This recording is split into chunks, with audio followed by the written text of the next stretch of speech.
Bienvenue sur Azimut. Ici, nous parlons orientation. Retrouvez tous nos contenus et nos outils pour les parents sur azimut-orientation.com. Bonne écoute. Bonjour à tous. Aujourd'hui, je suis en présence d'Arthur. Bonjour Arthur. Bonjour à vous. Vous êtes aujourd'hui en troisième année de médecine et je voulais voir avec vous comment s'était passée votre première année. Pas de Alors, je vais souci. peut-être vous proposer de faire un peu le déroulé déjà. On va recommencer au lycée. Quel genre d'élève vous étiez et qu'est-ce que vous avez fait sur Parcoursup? Alors moi, j'étais au lycée du coup au Mans. J'étais un élève, assez sérieux, quand même. Je travaillais pas tant que ça, en cours, mais avant les examens, enfin moi les contrôles, les DS, au lycée on appelle ça comme ça, je travaillais quand même pas mal, chez moi, ce qui me permettait d'obtenir quand même des notes, correctes. Voilà, mais sinon, au sein même des cours, j'étais pas, l'élève le plus assidu. Sur Parcoursup, j'avais mis uniquement passe Le Mans-Angers, car, je voulais faire, uniquement médecine, c'était mon seul souhait. J'ai mis aucun autre vœu. J'ai seulement mis passe à Nantes au cas où, mais il faut savoir que, sur Angers-Le Mans, tout le monde est pris en passe, sur Parcoursup, c'est 100 d'accès. J'ai même des amis qui avaient été au rattrapage du baccalauréat, mais qui sont quand même, passés sur Parcoursup en passe, la même année que moi, donc voilà. Vous aviez quelle spécialité? J'avais en première maths, physique, SVT, le classique.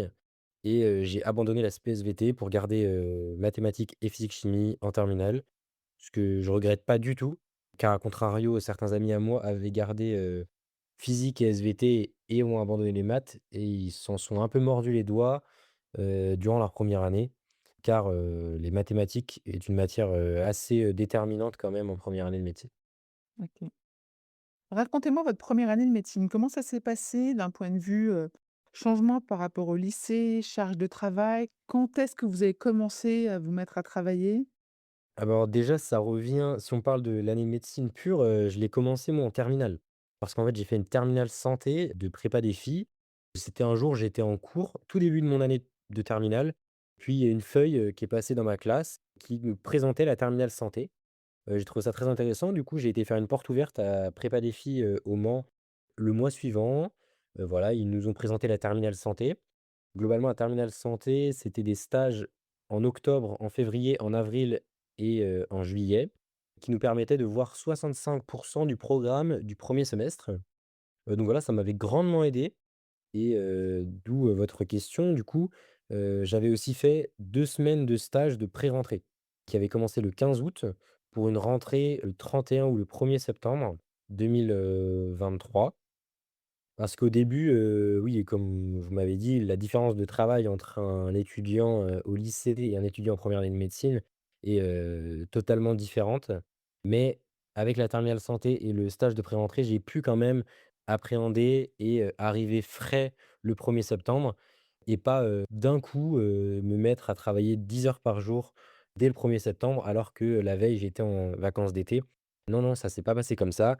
C'était, le 15 août, je me suis dit: «Bon, mes vacances vont commencer à s'écourter, mais je commence à travailler 1 à 2 heures par jour» et puis progressivement, je suis arrivé, à mi-septembre à oui, 10 à 12 heures de travail par jour et puis, jusqu'à la fin d'année, jusqu'en le 6 mai. Mon examen, il était le 5 et 6 mai 2024 avec uniquement, 3 semaines de vacances entre le 10 décembre et le, 4, janvier, il me semble.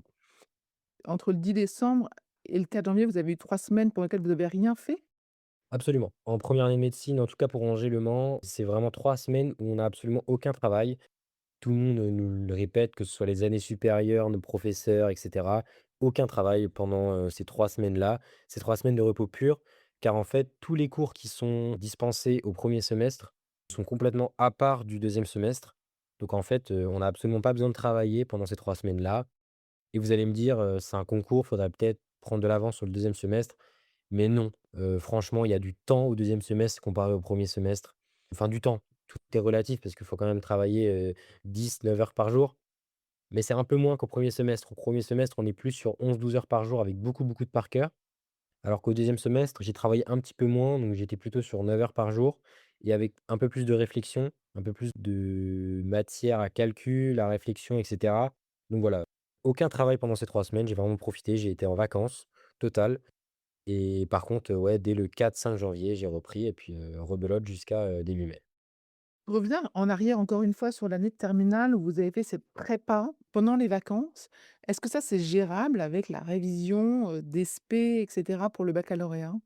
Alors comme je vous l'ai dit, moi franchement, j'ai jamais trouvé le lycée très, très difficile, par rapport à la première année de médecine et c'était totalement gérable parce que c'est des petits horaires, hein. Franchement, la terminale santé, c'était tout le temps les premières semaines des petites vacances scolaires, donc déjà c'était qu'une semaine sur 2 et c'était du 9h-15h.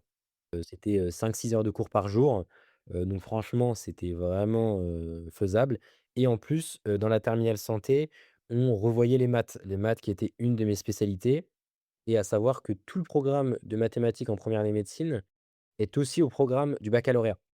Donc en fait, quand je révisais ma terminale santé, bah, je révisais un petit peu aussi mon bac, donc au final, tout se compensait bien et puis, voilà, on va pas se cacher, au lycée, on a vraiment du temps, donc c'est pas une terminale santé qui va venir, bouleverser les révisions, du baccalauréat.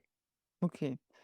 On est maintenant, en première année de médecine, dès le mois de septembre. C'est quoi votre rythme quotidien ou hebdomadaire?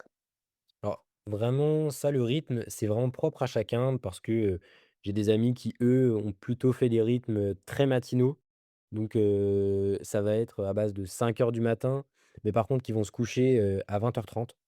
Les gens qui aiment vraiment travailler le matin, c'est vraiment bien pour eux, voilà. Il y en a d'autres, à l'inverse, qui étaient plutôt à travailler très tard le soir. Donc qui v00se réveiller plutôt à 10-11 heures, mais par contre qui vont travailler jusqu'à 1 heure à 2 heures du matin. Et pour revenir à moi, j'étais plutôt, entre les 2. J'avais un rythme entre guillemets, je dirais, «basique». Je me réveillais tous les matins à 7h40. Je commençais à travailler à 8 heures pétantes, chez moi. Je faisais 8h-12:00 sans pause. Ensuite, j'avais une pause de 1 heure. À 13 heures pétantes, je reprenais jusqu'à 16 heures. 16 heures, 16h20, pause goûter. Ensuite 16h20, je reprenais jusqu'à 19h30. 19h30, 21 heures, je mangeais et je faisais 21 heures, 22 heures, et voilà et je dérogeais jamais de ces horaires-là. C'était vraiment, pétante parce que une des clés, je pense, pour réussir, c'est, d'être, très bien organisé parce que entre la quantité de cours, de travail et cetera, il faut pas se perdre. Donc voilà, j'étais vraiment sur ces horaires-là, mais quand je vous dis pétante, c'était pétante. Je commençais pas à 7h59 ni à 8h01, c'était à 8 heures et voilà et tout le temps et je respectais ça toute l'année, sauf le samedi soir. Le samedi soir où je travaillais pas le soir et je faisais la grasse matinée le dimanche, où je commençais à travailler qu'à 9 heures. Grosse grasse mat. Vous travaillez, vous dites chez vous, vous alliez jamais à la fac, jamais en prépa? Alors à la faculté, dans tous les cas, personne n'y va puisque, globalement, les gens n'ont pas le temps, en fait, d'aller en cours, bah, ça, c'est le grand mythe, mais en fait, tout le monde regarde les cours en x2 sur le logiciel de la faculté. Car en fait, les gens qui vont en cours n'ont pas le temps pour, réviser les autres cours.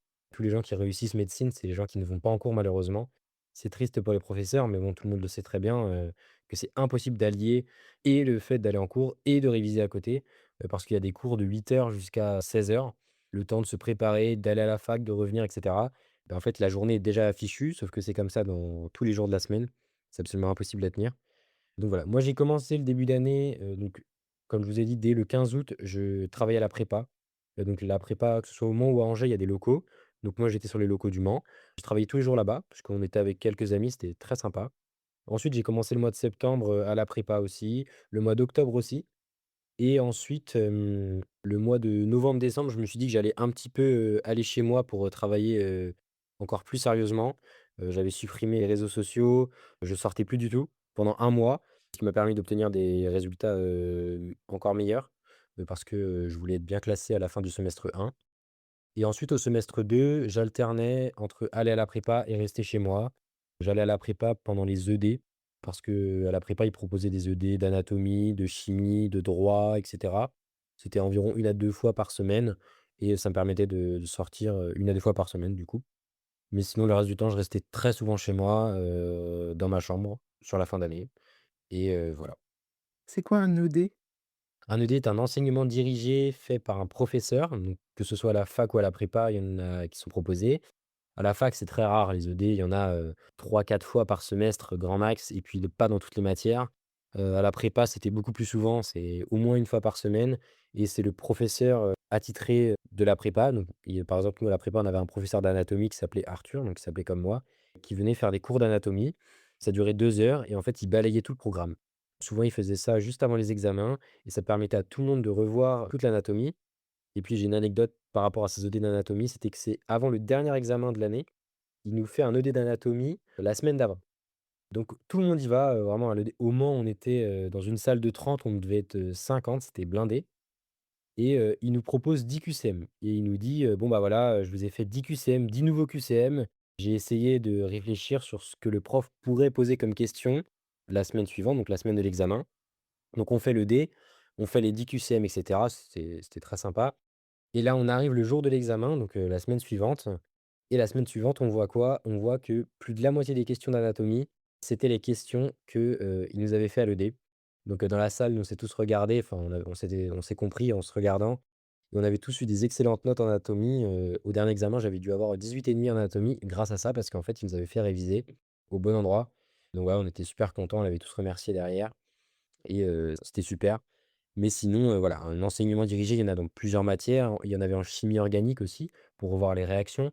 Il y en avait en mathématiques, pour, vraiment, bien faire chaque calcul avec le détail et cetera, comment procéder avec différentes, techniques et voilà, il y en a eu en droit aussi, pour la croque. Donc, la croque qui est une question-réponse ouverte courte, qui est à la fin du premier semestre et c'est une sorte de petite dissertation, mais il y a une méthode bien particulière à respecter et donc il y avait un enseignement dirigé pour nous apprendre, la méthode. Donc la prépa, elle vous a apporté, cette préparation pendant les vacances pour vous mettre dans le rythme. Elle vous permettait, de travailler, donc j'imagine des salles à disposition dans le calme, voilà pour, travailler. Ces ED dont on vient de parler, est-ce qu'il y a d'autres avantages à être en prépa en première année? Bah, comme je dis, pour moi, il y avait 2 gros avantages qui m'ont entre guillemets, «grandement aidé», durant cette année. C'était déjà la première chose, les polycopiés. Parce que comme je vous ai dit, c'est impossible d'aller en cours, mais derrière, si on se dit: «Bon, bah, on va pas en cours», il faut pouvoir avoir les cours. Donc soit vous reprenez les cours de l'année dernière et puis vous regardez en visio le cours du prof et vous le mettez en x2 et puis vous prenez tous les détails en notes, ce qui prend relativement du temps.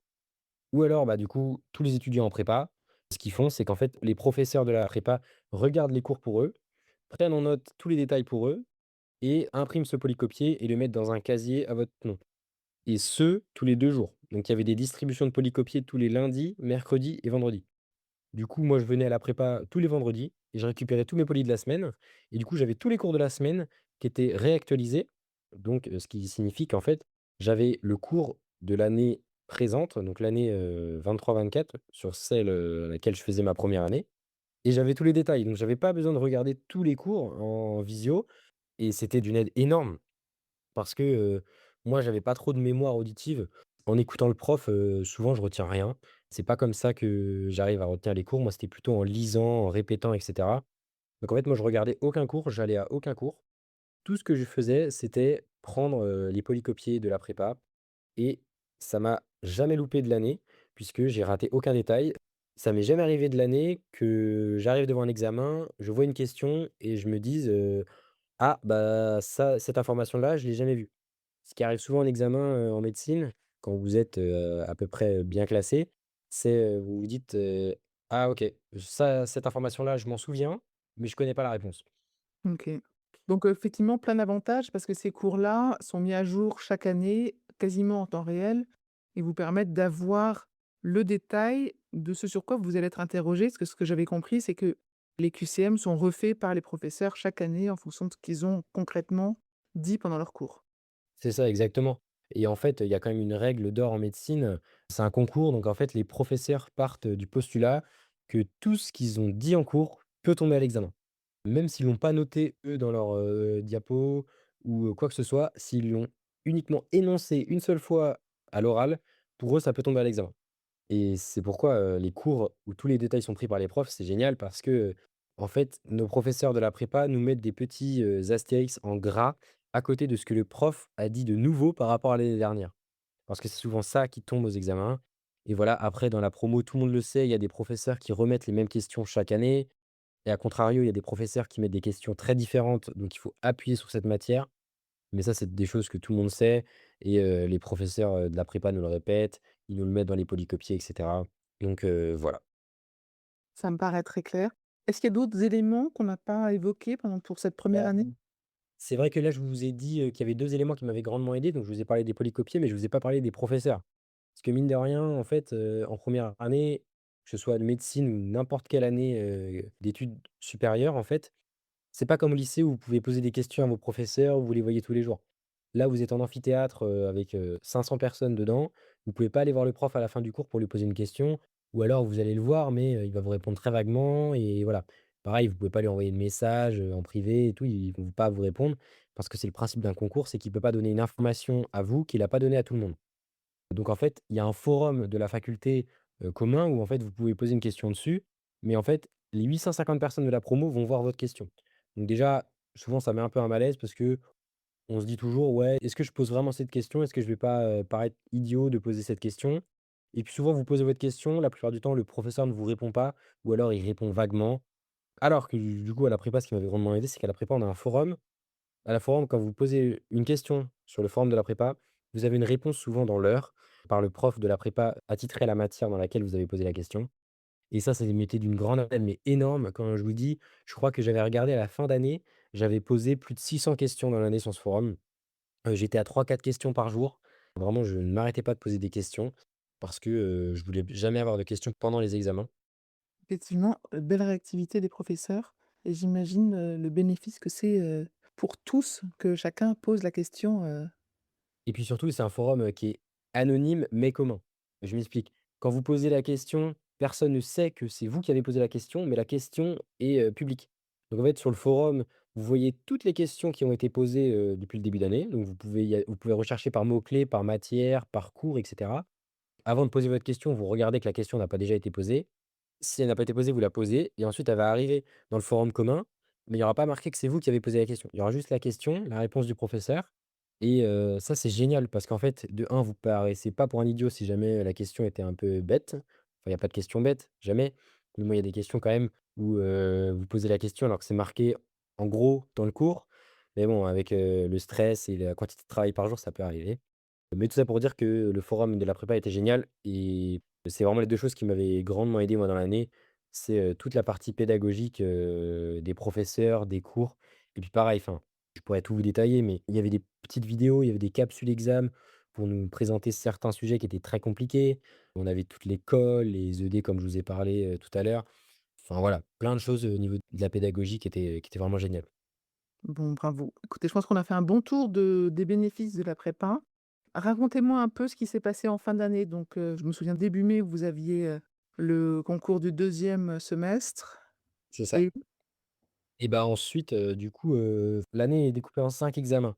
On avait un examen en septembre, un en octobre et un en décembre qui font 50 de votre note et vous avez votre résultat le début janvier.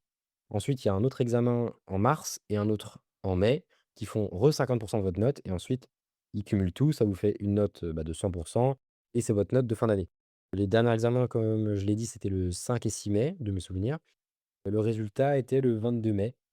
Donc le 22 mai, vous avez votre, classement général. Il vous donne votre classement sur 850. Donc vous savez sur 850 que vous êtes un tel, un tel, un tel. Et ensuite, en revanche, en fonction de la filière que vous voulez choisir, et ben ça, il faut attendre 8 jours de plus. Je m'explique. La première année de médecine est commune aux études MMOPK, donc médecine, maïeutique, odonto, pharma, kiné. Évidemment, il y a des filières qui sont plus prisées que d'autres. La plus prisée étant dentaire. Pour avoir dentaire, directement, donc c'est-à-dire grand admis, il faut être souvent dans le top, 30 parce qu'il y a que 5 places et elles sont souvent rapidement prises. Médecine grand admis, il faut être dans le top 60.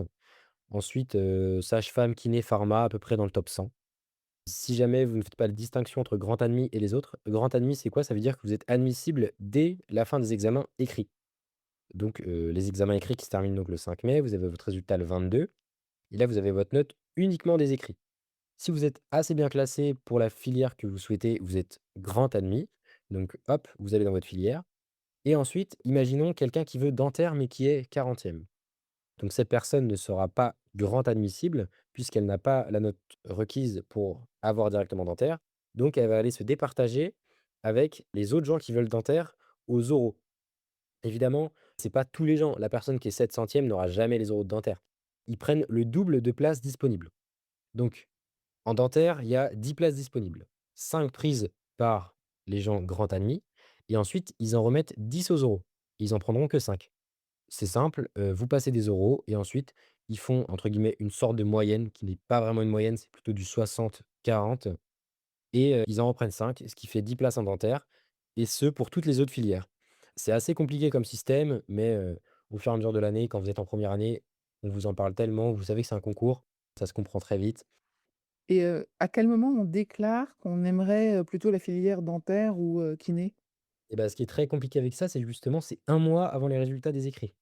Les résultats des écrits, comme je vous ai dit, nous, sont tombés le 22 mai, mais on a dû, ce qu'ils appellent prioriser une filière début avril.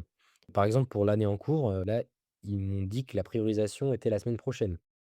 Donc vous devez mettre 5 choix et vous devez mettre, bon, bah, en un je veux médecine, en 2 je veux dentaire ou inversement, je veux en un pharma et puis voilà. Pourquoi ça? Parce que, par exemple, imaginons quelqu'un qui est, je dirais 50e, mais qui avait priorisé en premier dentaire. Il n'a pas dentaire, mais en 2 il avait mis médecine. Du coup, on va lui proposer d'aller aux oraux de dentaire ou alors d'être grand admis médecine.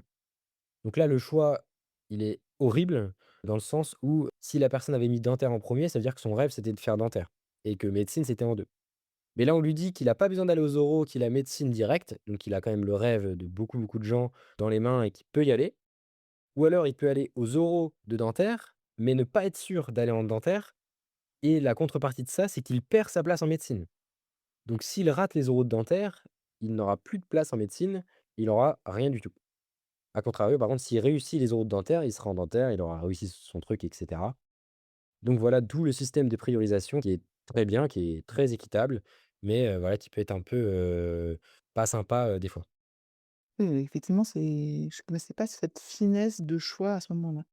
Vous êtes en troisième année maintenant, vous vous destinez à quoi? Franchement, très peu d'idées sur, ce que je vais faire plus tard. J'ai encore 3 ans pour me décider. J'ai pas fait beaucoup de stages, j'en ai fait qu'un seul en pneumologie qui m'avait bien plu, c'était le début de ma troisième année. Mais voilà, franchement, je sais pas du tout. Beaucoup de gens, me posent la question, enfin, ils posent la question à tous les étudiants en médecine, souvent, c'est la question qui revient. Mais, il y a 35 spécialités et je me suis pas décidé. Donc l'orientation pour un jeune en médecine, finalement, ça s'arrête vers, 25 ans, quoi. Et bah, un parcours classique d'une personne qui n'a pas sauté de classe et pas redoublé, il choisit sa spécialité à 24 ans. Un dernier mot de votre part peut-être? Quel serait un conseil que vous donneriez à des parents qui ont un enfant qui veut faire médecine? Franchement, si j'avais vraiment un conseil à dire, que ce soit aux parents ou aux étudiants qui aimeraient faire médecine, c'est vraiment de le faire. Parce que pour moi, il y a absolument aucun regret de faire une première année de médecine, que ce soit une réussite ou un échec. Si c'est une réussite, tant mieux. Vous serez en médecine, vous serez en pharma, en kiné, ce sera très bien. En revanche, si vous échouez, déjà, vous avez, entre guillemets, «une deuxième chance» avec la LAS 2. Et dans le pire des cas, c'est jamais une année de perdue dans le sens où c'est une année qui vous fait grandir, c'est une année qui vous fait découvrir, qui vous permet de vous surpasser, de vous voir que vous êtes capable de travailler vraiment beaucoup. Même si vous échouiez, c'est pas grave. Ça reste une très bonne année. Donc voilà, que ce soit les parents ou les enfants, pour moi, il faut le faire, si on a envie. Mais à contrario, il faut pas forcer son enfant à faire médecine parce que c'est son rêve de parent. Je pense que la volonté doit absolument venir de l'enfant et que si lui, il n'a pas la volonté de le faire, ça impossible de réussir, car vraiment pour réussir, il faut de la volonté et je pense que c'est la clé de la réussite de la première année, c'est vraiment, la volonté et la détermination. Merci beaucoup Arthur. Pas de souci, avec plaisir. Pour aller plus loin dans l'accompagnement de votre enfant, rendez-vous sur azimut-orientation.com. Tous nos contenus y sont classés par thématique et vous pourrez consulter notre calendrier, notre annuaire d'experts et vous inscrire à la newsletter pour ne rien louper. Merci pour votre fidélité. À bientôt.